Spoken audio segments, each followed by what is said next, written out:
ఎన్టీఆర్ జిల్లా Tiruvuru revenue divisional అధికారి కుమారి K Madhuri Anjaneyapuram Chittela Kotturu గ్రామంలో రైతులు ఆరబోసిన ధాన్యాన్ని పరిశీలించి వర్షం వచ్చే అవకాశం ఉందని వాతావరణ శాఖ వారు తెలియజేసినందున రైతులు అప్రమత్తంగా ఉండాలని వెంటనే ఆరబోసిన ధాన్యం రైస్ మిల్లులకు తరలించాలని హమాలీలు లేని పక్షంలో పక్క గ్రామంలో నుంచైనా ఏర్పాటు చేస్తామని అత్యవసర పరిస్థితుల్లో వ్యవసాయ అధికారుల నుంచి టార్పాలిన్స్ తీసుకుని జాగ్రత్తలు తీసుకుని ప్రభుత్వం నిర్ణయించిన ధరకు రైతు సేవా కేంద్రాల ద్వారా అమ్మకాలు జరపాలని రైతులను కోరారు.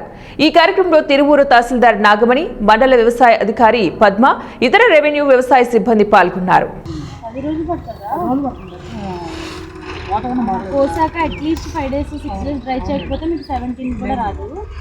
ఏంటంటే ఈ వాతావరణం చూసి రైతులు ఏమన్నారు, మనకేమో వేసుకోవడానికి లేదు అంటే మరీ 24 అలా ఉంటే మీకు కూడా లాస్. మేము మిల్కి పంపించేసినా వాడు చాలా రేట్ కట్ చేసేస్తాడు.